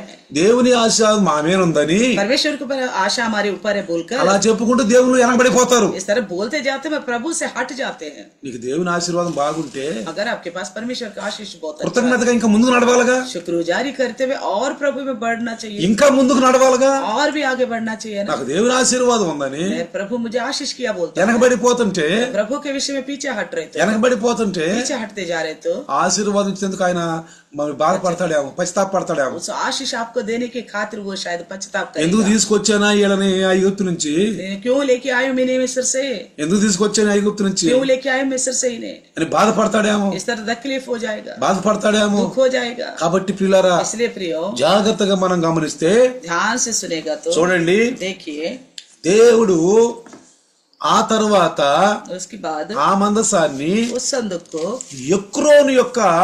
ఎక్రోనుకు పంపించారంట. एक्रोन में भेजा है. 1వ సమూయేలు पहला समूएल 5వ అధ్యాయము 5वें अध्याय 10వ వచనం మనం చదివితే, वचन 10 में देखेगा तो వారు దేవుని మందసమును ఎక్రోనుకు పంపివే, దేవుని మందసము ఎక్రోన్లోనికి వచ్చినప్పుడు ఎక్రోనీలు కేకలు వేసి మనలను మన జనులను చంపివేయాలని వీరు ఇజ్రాయేల్ దేవుని మందసమును మన ఎదురు తీసుకుని వచ్చిరండి. 10वें वचन में लिखा है, तब उन्होंने परमेश्वर का संदूक एक्रोन को भेजा, और जो ही परमेश्वर का संदूक एक्रोन में पहुंचा, त्यों ही एक्रोन की यह कहकर चिल्लाने लगे, इजराइल के देवता का संदूक घुमाकर हमारे पास इसलिए पहुंचाया गया है कि हम और हमारे लोगों का मरवा डाले. ఎందుకని? क्यों? అంతకుముందు గాతులో ఉన్నప్పుడు గట్ల పుట్టినాయి అంట. तो गात में रहते वक्त उनको तो गुप्त स्थानों में वो घाटियां उत्पन्न हो गई, 9వ వచనం మనం చదివితే, गिल्टिया हो गया. 9వ వచనం మనం చదివితే, 9वें वचन में అయితే వారు అష్టోదు నుండి గాతునకు దానిని మోసుకొని పోయిన తరువాత యెహోవా హస్తం ఆ పట్టణం పెద్దలకును పిల్లలకును రహస్య స్థలములలో గడ్డలు లేపి వారిని మొత్తి గొప్ప నాశనం చేసెను. लिखा है, जब वे उसको घुमाकर वहां पहुंचे तो हुआ कि यहोवा का हाथ उस नगर के विरुद्ध ऐसा उठा कि उसमें अत्यंत बड़ी हलचल मच गए, और उसने छोटे से बड़े तक उस नगर के सब लोगों को मारा और उनके गिल्टियां निकलने लगी. అయితే तो फिर ఈ ఎక్రోన్ యొక్క దేవత తెలుసా? బయల్జేబోబు. एक्रोन की देवता का नाम है बायलजेबूब. బయల్జేబోబు వాళ్ళ దేవత. उनकी देवता है. మరి వాళ్ళ దేవత ఉంది కదండి, उनका देवता है ना, వాళ్ళ దేవత ఉంది కదా, उनका देवता है. ఇంకా భయం ఎందుకు? फिर डरने की किस बात का ఈ है? మందసాన్ని इस संदूक को తుమ్మకర్రతో చేసిన ये మందసం, तो लकड़ी से बनाया गया, తుమ్మకర్రతో చేసిన बबूल की लकड़ी से बनाया गया संदूक है. బంగారం పొదిగిన ఈ మందసం, इससे केवल सोना ही मड़वाएगा इसके ऊपर. వాళ్ళ దేవత ఉంది. उनका तो अपनी देवता है, బయల్జేబోబు उसका नाम है बायलजेबूब, ఉంది కదా, है ना. మరి ఇంకెందుకు వీళ్ళకి బాధ? फिर क्यों डर रहे ये लोग? ఎందుకు బాధ? क्यों ఈ మందసాన్ని ఎందుకు భయపడుతున్నారు? इस लकड़ी का संदूक को देखकर क्यों डर रहे? వాళ్ళకి తెలిసిపోయింది, उनको मालूम पड़ चुका మా है దేవతలు మా దేవుళ్ళు శక్తిహీనులు, हमारी देवता जो है शक्तिहीन है. వాళ్ళు పేరుకే वो केवल नाम के लिए ही, పేరుకే नाम के लिए శక్తి లేదు వాళ్ళలో, उनके अंदर कोई शक्ति नहीं వాళ్ళకి है, శక్తి లేదు. शक्ति नहीं है. అందుకని ప్రియులారా, इसलिए प्रियो వాళ్ళు అక్కడి నుంచి దానిని वो लोग वहां से చూడండి, అక్కడ మరణ భయం పట్టుకున్న అందరికి. उनको मृत्यु का डर लग गया. 11వ వచనం కనుక మనం చదివితే, 11वें वचन को पढ़ेगा तो కాగా జనులు ఫిలిష్తీయుల సర్దారులందరూ పిలవనంపించి ఇజ్రాయేలుల దేవుని మందసము మనలను మన జనులను చంపకున్నట్లు స్వస్థానమునకు దానిని పంపించుడనిరి. దేవుని హస్తం అక్కడ బహు భారముగా ఉండిన గనుక మరణ భయము ఆ పట్టణస్థులందరిని పట్టి ఉండెను. तो 11 में लिखा, तब उन्होंने फिलिस्तीयों के सब सरदारों को इकट्ठा किया और उनसे कहा, इजराइल की देवता का संदूक को निकाल दो कि वे अपने स्थान पर लौटा जाए, हमको और हमारे लोगों को मार डालने ना पाए. उस समस्त नगर में तो मृत्यु के भय की हलचल मच रही थी. సావక మిగిలి ఉన్నవారు గడ్డల రోగము చేత మొత్తబడిరి. तो और परमेश्वर का हाथ वहां बहुत भारी पड़ा था। ఆ పట్టణస్థులు కేకలు ఆకాశం వరకు వినబడిందంటండి. और जो मनुष्य मरे वे भी ना मरे वे भी गिल्टियों में मरे पड़े थे और नगर की चिल्लाहट आकाश तक पहुंची थी. చూడండి ఎంత ఏడుస్తున్నారు. देखे कितना रो रहे थे. మరి వాళ్ళ దేవతలన్నా కాపాడుతున్నాయా? क्या उनकी देवता बचा रहे उन्हें? వాళ్ళ దేవతలకు మొరపెట్టొచ్చు కదా. वो देवता के पास जाके पुकार सकते थे ना. అమ్మా ఇజ్రాయేలు మందసము, इजराइल के संदूक చూడు ఎంత బాధ పెడుతున్నా మమ్మల్ని. देखो हमें कितना तकलीफ दे रहे, మమ్మల్ని ఎంత బాధపడుతుందో. कितना हमें तकलीफ दे रहे. మీరు మా దేవుళ్ళు కదా, आप तो हमारे देवता हो, మేము ఆరాధిస్తున్నాం కదా, आपकी आराधना करते हैं ना, ప్రార్థిస్తున్నాం కదా, आप दुआ करते हैं, మమ్మల్ని ఈ బాధ నుంచి తప్పించండి, हमें इस पीड़ा से बचाइए, మమ్మల్ని ఈ బాధ నుంచి इस తప్పించండి, पीड़ा से बचाइए, మొరపెట్టొచ్చు కదా. इस तरह पुकार सकते थे, మొరపెట్టొచ్చు కదా. पुकार सकते కానీ थे, వాళ్ళకి తెలిసిపోయింది, मगर उन लोग जान चुके थे, వాళ్ళకి తెలిసిపోయింది वो जान चुके थे ఈ మన ఇనే దేవుళ్ళు కాదు, हमारे देवता जो सुनने वाला नहीं है, ఇనే దేవుళ్ళు కాదు, सुनने वाला नहीं है, కేవలం బేకార్. ये तो केवल बेकार है. నిజమైన దేవుడు, सच्चे ईश्वर, నిజమైన ఇజ్రాయేలుల దేవుడు, నిజమైన దేవుడు,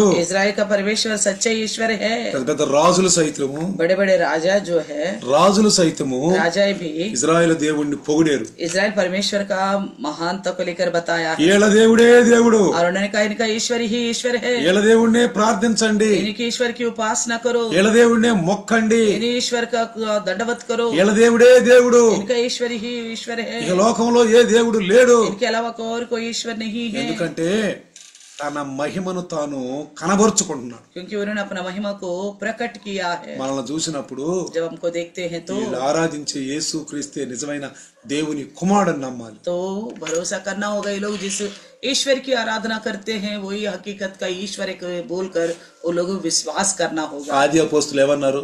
आदि की प्रेरित लोगों ने क्या कहा था? అయ్యా ఈ కుంటివాడు లేచాడంటే మా భక్తి కాదు, మా శక్తి కాదు. तो लोगों से कहा था ये जो लंगड़ा उठ खड़ा हो गया तो ना हमारी भक्ति है ना हमारी शक्ति है, మా శక్తి కాదు, మా భక్తి ना కాదు. हमारी शक्ति है ना भक्ति है. మీరు సిలువలో చంపేరే आपने जो क्रूस पर मार डाला ना, నజరేయుడని యేసు యొక్క శక్తి, नाजरत यीशु की सामर्थ्य है. నా నజరేయుడని యేసు నామములో లేచాడు.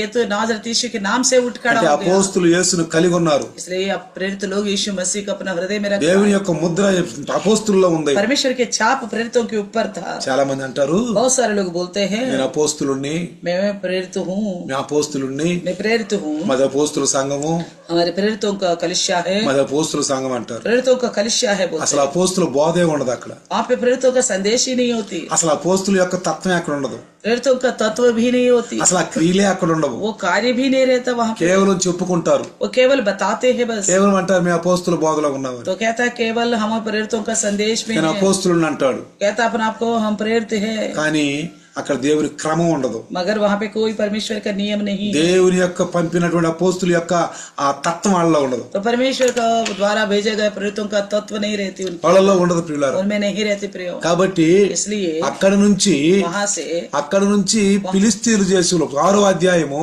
6 अध्याय 6వ అధ్యాయం చదువుదాం. 6 अध्याय को पढ़ेंगे. 6వ అధ్యాయం చూస్తే 6 अध्याय को देखेगा. 1వ వచనము, पहला वचन, యెహోవా మందసము 7 నెలలు ఫిలిస్తీన్ల దేశములో ఉన్న తరువాత ఫిలిస్తీన్ల యాజకులను శకునము సూసువారిని పిలువనంపించి యెహోవా మందసమును ఏమి చేసి స్వస్థలమైన దాన్ని పంపుదము అని తెలియజెప్పుడు అనగా. 1 और 2 वचन में लिखा है यहोवा का संदूक फलिस्तियों के देश में 7 महीने तक रहा. तब फलिस्तियों ने याजकों और भावी करने वालों को बुलवाकर पूछा यहोवा का संदूक से हम क्या करें? చూడండి ఏం చేయాలి? हमें बताओ कि क्या प्रायश्चित देकर हम उसे उसके स्थान पर भेजें? అది ఎవరిని పిలిచి అడుగుతున్నారండి? इसे बुलाकर पूछ रहे थे ఫిలిస్తీన్ల యాజకులను फलिस्तियों का శకునము చూచు వారిని. भावी करने वालों को. ఫిలిస్తీన్లు ఎవరిని పిలిచారు? फलिस्ती किसको बुलाए हैं? ఫిలిస్తీన్ల యొక్క యాజకులు, फलिस्तियों का याजक, విగ్రహాలను ఆరాధించేవారు, मूर्ति की पूजा करने वाले, వాళ్ళు చేసుకున్న దేవతలను उन्होंने ఆరాధించేవారు, अपना हाथ से बनाए उस देवता को पूजने वाले శకునములు చూసేవాళ్ళు और भावी करने वालों ఈ को. దినాలలో కూడా ఉన్నారండి. आजकल भी है लोग ऐसा. అలాంటి శకునాలు చూసేవాళ్ళు మన సంఘాలలో కూడా, మన కాపరుల్లో కూడా ఉన్నారు, క్రైస్తవుల్లో కూడా ఉన్నారు. आजकल ईसाइयों में भी इस तरह का भावी करने वाला भी है, विश्वासियों में भी इस तरह रहना बड़ा बदकिस्मती बता सकते हैं। అమావాస్య, अमावस्या को मानते हैं, పౌర్ణము, पौर्णमी को मानते हैं, సొక్కెదురు, तो तारा सामने आगे बोलते हैं, బిల్లెదురు వచ్చింది, बिल्ली सामने आगे बोलते हैं, బిల్లెదురు వచ్చింది, बिल्ली आगे सामने बोलते हैं, ఈ రోజు మంచిది కాదు, बोलते आज के दिन अच्छा नहीं है, మంగళవారం మంచిది కాదు, मंगलवार अच्छा नहीं है बोलते हैं, శుక్రవారం మంచిది కాదు, शुक्रवार अच्छा नहीं है बोलते ఇప్పుడు కూడా చూడండి, हैं। आजकल भी देखो మన క్రైస్తవులు हमारे ईसाई लोग చేసేది పెళ్లి చర్చిలోనే గాని करने को शादी चर्च में ही करते हैं। కొంతమంది ఇళ్ల కాడ కూడా పాస్టర్ని పిలిపించి పెళ్లి చేసుకుంటారు గాని कुछ लोग पासवान को बुलाकर अपने घर के वहीं शादियां कराते हैं। అన్ని అన్యులాచారమే.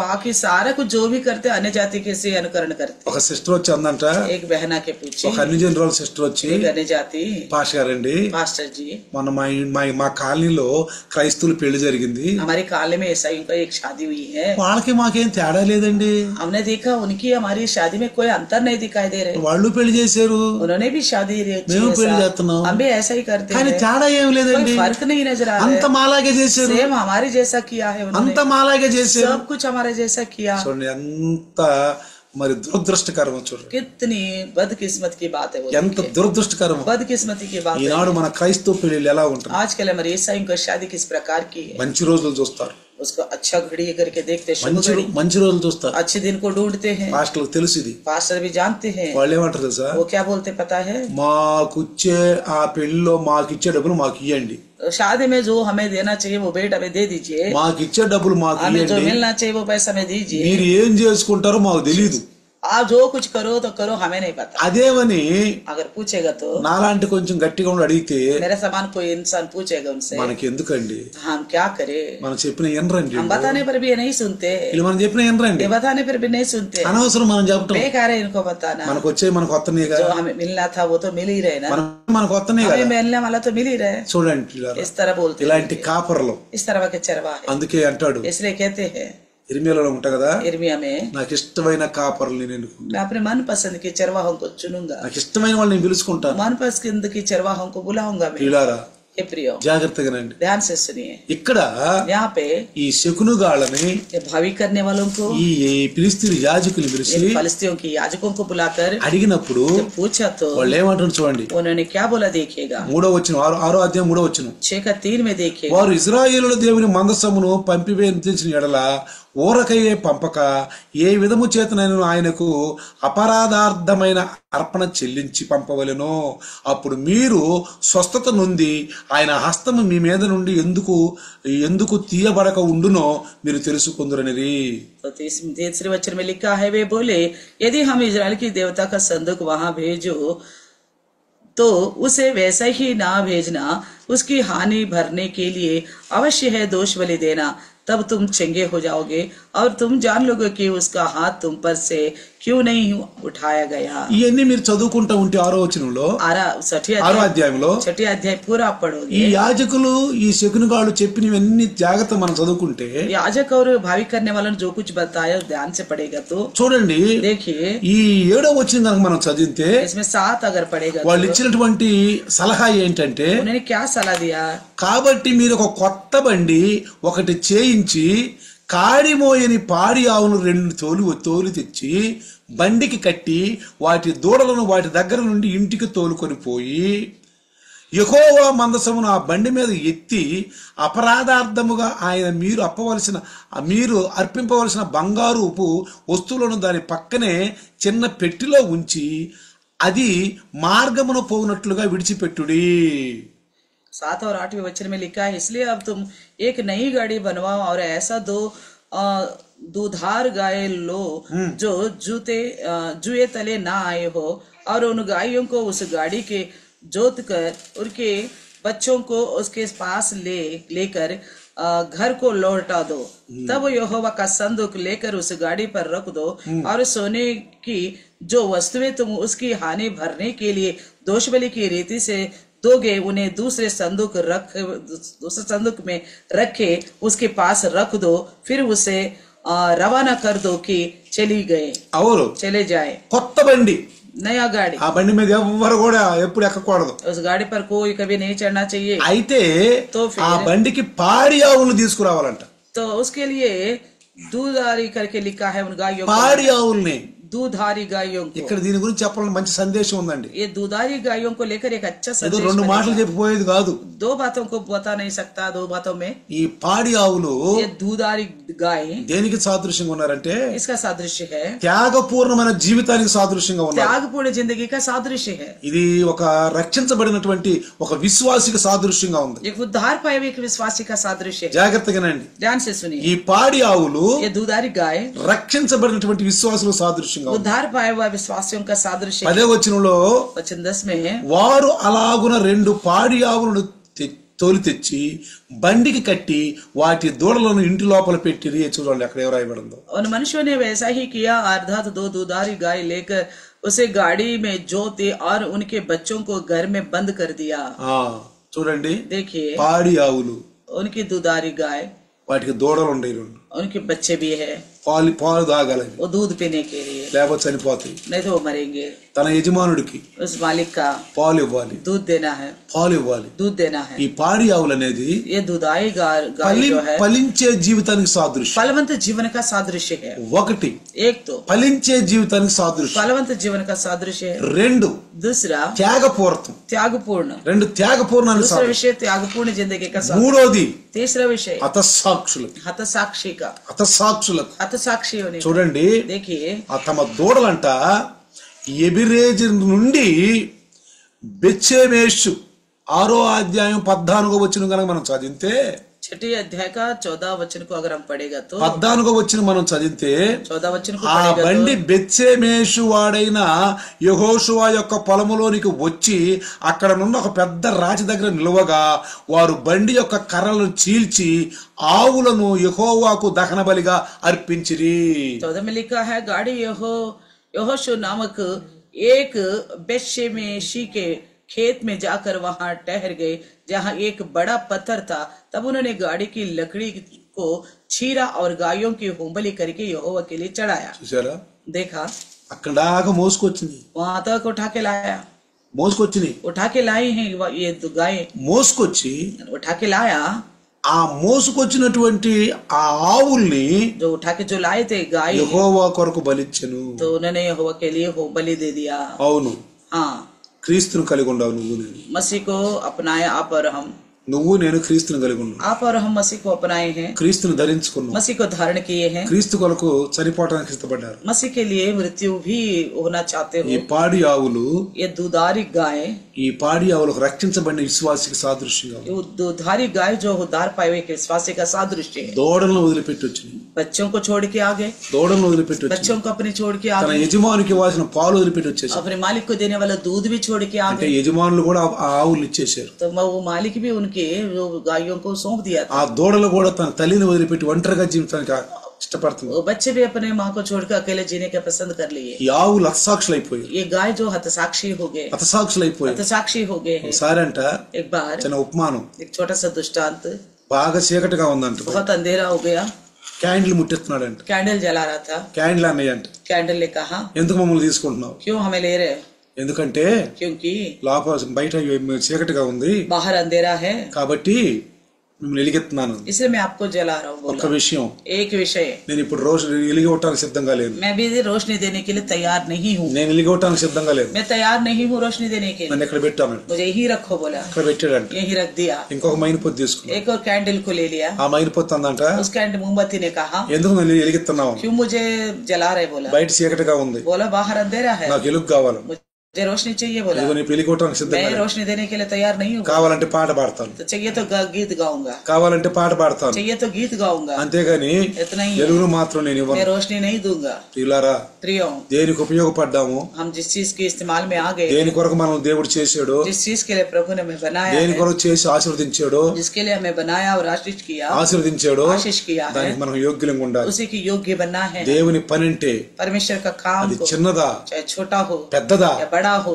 ప్రతి పనిని చేయటానికి हर काम करने के लिए ఎప్పుడు కూడా మనము కాదు అనకూడదు. कभी भी हम इनकार नहीं करना चाहिए। దేవుని పని परमेश्वर का काम ఈ పని అని कोई भी काम हो, ఆ పని నేను చేయను, वो फलाना करूंगा, फलाना नहीं ఈ करूंगा, పని నేను చేయను, फलाना करूंगा, ఆ పని చేస్తే నా స్టేటస్ తగ్గిపోతుంది, वो फलाना काम करने से मेरा स्टेटस कम हो ఈ जाएगा, పని చేస్తే నా గౌరవం పెరుగుతుంది, तो फलाना काम करने से मेरा स्टेटस बढ़ेगा। పూర్తి అసలు అనకూడదండి, इस तरह बिल्कुल नहीं बोलनी चाहिए, అసలు అనకూడదండి. बिल्कुल नहीं बोलनी चाहिए। దేవునికి నీవు ఏదైనా సరే దేవుని పని చేయాల్సింది. तो चाहे कुछ भी हो, परमेश्वर का काम करना ही पड़ेगा। చూడండి ప్రియులారా, देखिए प्रियो, దేవుడు परमेश्वर జంతువుల్ని పశువుల్ని పక్షుల్ని చేసినప్పుడు जंतु जानवर पशु पक्षियों को जब बनाया था ఆది కాండములో उत्पत्ति में వాటిని కూడా దేవుడు ఆశీర్వదించాడు. उन्हें भी प्रभु ने आशीष किया है, మనుషుల్నే కాదు ఆశీర్వదించాడు. केवल मनुष्यों को ही नहीं दिया आशीर्वाद। దేవుడు परमेश्वर జంతువుల్ని పశువుల్ని పక్షుల్ని అన్నిటిని చేసి వాటిని ఆశీర్వదించాడు. पशु पक्षी जंतु जानवरों को बनाकर उन्हें भी आशीष दिया, మనుషుల్ని కూడా ఆశీర్వదించాడు. इसी प्रकार मनुष्यों को भी आशीष दिया। మరి ఈ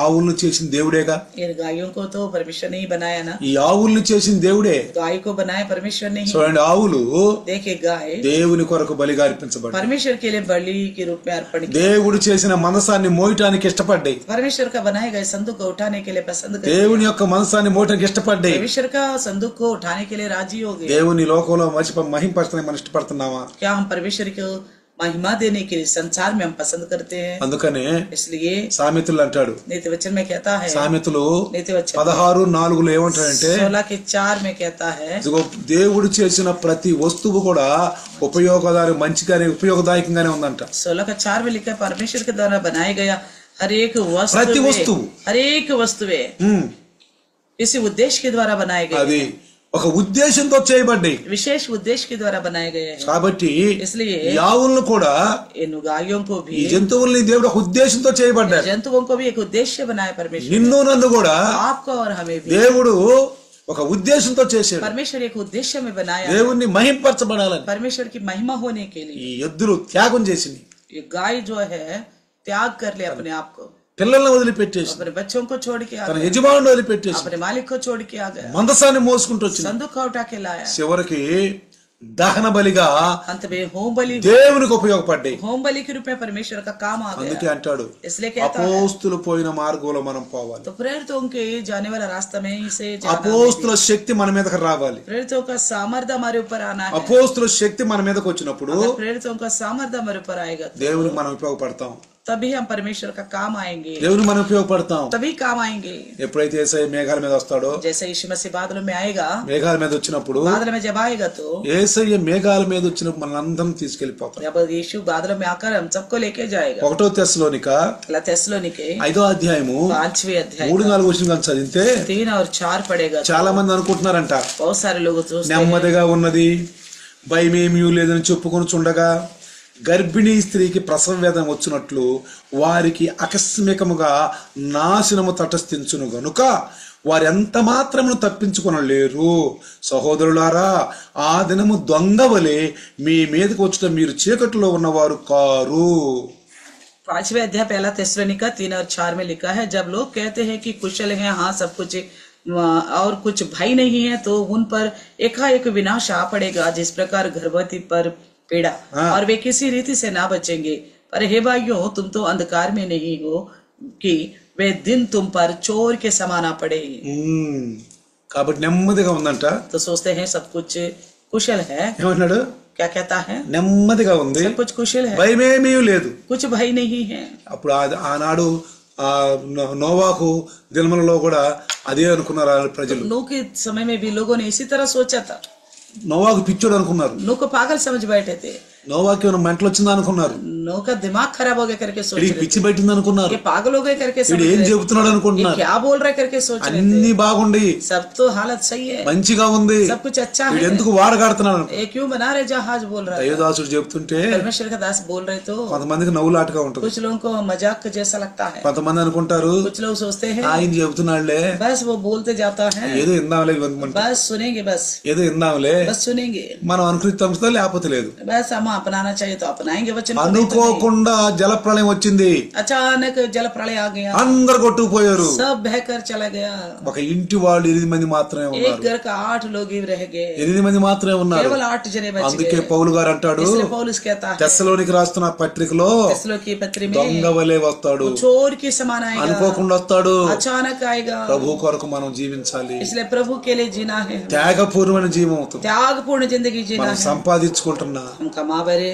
తింటున్నా, खा भी रहे, మన బిడ్డలో మనకున్నా, हमारे संतान भी है, ఇది దేవుని ఆశీర్వాదం అనుకుని ये परमेश्वर का आशीष समझे ఇంకా కృతజ్ఞతగా ఆయనకు లోబడాలి, और ज्यादा शुक्रगुजारी के साथ झुक जाए उनके आगे, ఇంకా లోబడాలి, और भी आधीन हो ఇంకా परमेश्वर, లోబడాలి. और भी आधीन हो, ఆయన ఆనందిస్తాడు. तभी वो आनंदित होगा। ఈ ఆవులు ये गाय దేవునికి ఉపయోగపడ్డాయి. परमेश्वर का काम आ गया, దేవుడు సృష్టించిన జంతువులు ఇవి, परमेश्वर के द्वारा बनाए गए ఆశీర్వదించబడిన జంతువులు ఇవి. आशीष पाए गए जानवर है, మనం కూడా हम भी ఆశీర్వదించి పొందిన వాళ్ళమే. आशीर्वाद पाए हुए लोग हैं। చూడండి, देखिए తన స్వరూపంలో తన పోలికలో నరులను చేయదమని చెప్పి వారిని దేవుడు ఆశీర్వదించి పాలించి అభివృద్ధి పొంది విస్తరించండి అని చెప్పి ఆయన ఆశీర్వదించాడు. अपने स्वरूप समानता में परमेश्वर ने मनुष्यों को बनाकर प्रभु ने उन्हें आशीष दिया, फूलो फलो फलवंत हो जाओ, बढ़ते जाओ।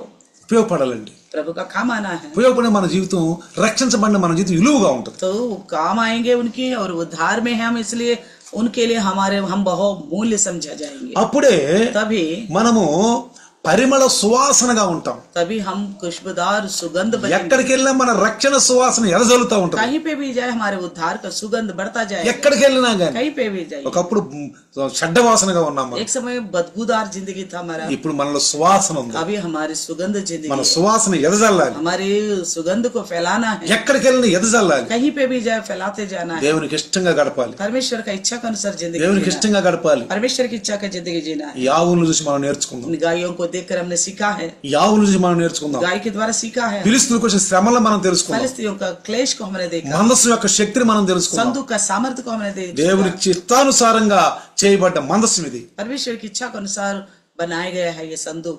ఇది బైబిల్ కూడా దేవుని చిత్తానుసారంగా రాయబడినది. इसी प्रकार बाइबल ग्रंथ में परमेश्वर की इच्छा के अनुसार लिखा है। 1600 సంవత్సరాలు 1600 साल 40 మంది ప్రవక్తలు 40 नबी लोग ఆయా ప్రాంతాల నుండి, अपने अपने जगहों में से ఒకళ్ళకొకళ్ళకు తెలియదు, एक दूसरे को जानते तक नहीं, ఒకళ్ళకొకళ్ళకు తెలియదు. एक दूसरे को जानते ही नहीं। ఆ 40 మంది ప్రవక్తలు वो 40 नबी ఆయా ప్రాంతాల నుంచి अपने अपने जगह में से దేవుడు ఎన్నుకుని परमेश्वर ने चुना, उन्हें బైబిల్ మనకు రాసి, बाइबल हमारे लिए लिखवाया। కాబట్టి इसलिए ఈ బైబిల్ దేవుని చిత్తానుసారంగా వచ్చింది. కాబట్టి ये बाइबल जो परमेश्वर की इच्छा के अनुसार आई ఈ है, బైబిల్ అనుసారంగా మనం జీవిస్తే इस बाइबल के अनुसार ही चलेगा तो నీ ద్వారా నా ద్వారా దేవుడు మహిమ పొందుకుంటాడు, आपके द्वारा मेरे द्वारा परमेश्वर महिमा पाएगा, మహిమ పొందుకుంటాడు. महिमा पाएगा। మహిమ కొరకే మనల్ని పుట్టించుకున్నాడు. इसी महिमा के खातिर हमको ఏదో बनाया। తింటము, త్రాగటము, సంపాదించుకోవటం అంతవరకే దేవుని ఆశీర్వాదాలు కాదండి. तो परमेश्वर का आशीर्वाद इतना तक ही नहीं, खा रहे पी रहे बना रहे कमा रहे, यही तक नहीं है परमेश्वर का आशीर्वाद। అవును, నా కృతజ్ఞతగా तो अगर दिया भी हो तो అవును, యా, నన్ను शुक्रगुजारी के साथ, ఆశీర్వదించావు, प्रभु आपने आशीष दिया, నన్ను ఆశీర్వదించావు, मुझे आशीष నీ किया కొరకు है, నేను मैं లోబడతానయ్యా, आपका अधीन मैं हो నీకు जाऊंगा, లోబడతానయ్యా. मैं आपका अधीन हो जाऊंगा। సంఘ సహవాసంలో कलिशा की संगति में ఒక रहेंगे, సాదృశ్యంగా एक ఉంటాను. सादृश्य बन के रहेंगे। నా యొక్క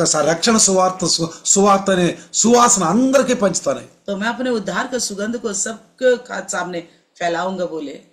నా ద్వారా అనేక మందిని నేను నా ద్వారా సంఘంలో నడిపిస్తానయ్యా. तो मेरे द्वारा बहुत सारे लोगों को कलिशा में लेके आऊंगा। ఒకప్పుడు నేను నశించిపోయాను, एक समय मैं नाश होने वाला था, నన్ను ఇప్పుడు బాగు చేసావు. मुझे आपने बचाया है। అందుకే నశించిన వాళ్ళని నేను దేవుని సన్నిధిలో నడిపిస్తాను. इसलिए और नाश होने वाले लोगों को मैं प्रभु के सम्मुख ఒక लेके आऊंगा। త్యాగపూర్వమైన జీవితం ఉండాలి. एक त्यागपूर्ण जिंदगी होने पाए। రండి చిన్న ప్రార్థన. आइए छोटी सी प्रार्थना करें। వందనాలు నాయన, धन्यवाद प्रभु जी, వందనాలు ప్రభు, धन्यवाद, స్తోత్రాలు ప్రభు. स्तुति हो నీ परमेश्वर, నామానికి మహిమ కలుగును. तेरे नाम की महिमा हो। ఇంతవరకు अभी तक మీరు మాట్లాడారు.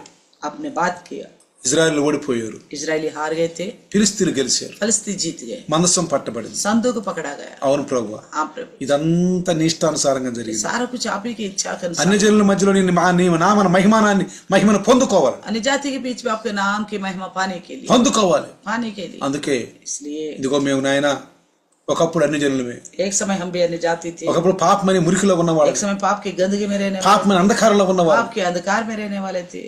ఇప్పుడైతే अभी तो నీ రక్షణలో आपके उद्धार में, నీ రక్తం ద్వారా కడగబడి आपके लहू के द्वारा धुल चुके हैं। మమ్మల్ని పిలుచుకున్నావు, आपने हमें बुलाया है, మమ్మల్ని ఆశీర్వదించావు. हमें आशीष किया है, నీ కొరకు ఫలించేవాళ్ళు आपके लिए फल लाने के लिए, ఆవుల్లాగా गाय के समान త్యాగపూర్తమైన జీవితం, त्यागपूर्ण जिंदगी, హతసాక్షుల జీవితం, हतसाक्षी की जिंदगी, హతసాక్షి జీవితం, हतसाक्षी होने, త్యాగపూర్తమైన జీవితం, त्यागपूर्ण నీ जिंदगी, కొరకు జీవించే జీవితం, आपके लिए जीने वाले నీ जिंदगी, కొరకు బలైపోయే జీవితం आपके लिए बलि होने वाली जिंदगी మేము కూడా ఉండాలి ప్రభు. हम भी होने पाए, हम भी మమ్మల్ని बना కూడా के रखे, మమ్మల్ని కూడా సృష్టించింది మీరే, हमें भी आप ही ने बनाया, నీ చిత్తానుసారంగా సృష్టించారు. आपकी अपनी इच्छा के अनुसार बनाया ఈ है। రోజు నా బిడ్డలు आज इस तरह ने सुना है, అవును ప్రభు, हाँ प्रभु, ఆవులను చూసి నేను నేర్చుకోవాలి. और गाय को देख के मुझे सीखना ఆ होगा, మందస్సు అన్ని జనుల మధ్య ఎలా మహిమకరంగా ఉందో, वो संदूक अन्य जाति के बीच में किस प्रकार महिमा करता था, ఏమిటికి పనికిరాని నన్ను जो किसी काम का था, किसी काम करे तब में క్రీస్తు రక్తంలో కడగబడి मुझे आप मसीह के लहू के द्वारा ఆయన धो వాక్యంలో डाला, నన్ను బలపరిచారు. उनके वचन की तरह मुझे बल दिया, నేను కూడా ప్రభువా मैं भी प्रभु जी, మందస్సు వెళ్ళిన కాడల్లో మహిమగా ఉంది. जैसे संदूक जहाँ गया वहाँ महिमा देता నేను है, ఏ స్థలంలోకి నేను మహిమగా ఉండాలి, मैं भी किसी भी स्थान में क्यों ना जाऊँ, मैं भी तेरा నీకు మహిమగా ఉండాలి ప్రభువా. तेरा महिमा बनकर रहूं प्रभु ఈ जी। రాత్రి इस रात को నిర్ణయించుకుందాం, निर्णय करे ప్రభువా. प्रभु, ఈ దాసుని ద్వారా మాట్లాడిన మాటలు आपके दास के द्वारा जो आपने वचन बताया, వాళ్ళ హృదయంలో सबके हृदय వాళ్ళ में, జీవితంలో उनकी जिंदगी में 100 ఫలించి సహాయం చేయమని, 100 गुना फलवंत होने के लिए मदद, సైతాన్ని ఎత్తుకొని పోకుండా సహాయం చేయమని शैतान उठा के ना ले जाने के लिए मदद करना, యేసు నామములో అడుగుచున్నాను. यीशु के नाम से मांगते हैं पिता, आमीन. आमीन। पिता परमेश्वर का प्यार, यीशु मसीह महान कृपा, पवित्र आत्मा का सहभागिता आज और कल युगान युग तक सदा काल इम्मानुएल बन के रहे. आमीन, आमीन. Hallelujah, hallelujah, hallelujah. हालेलुया। అందరికీ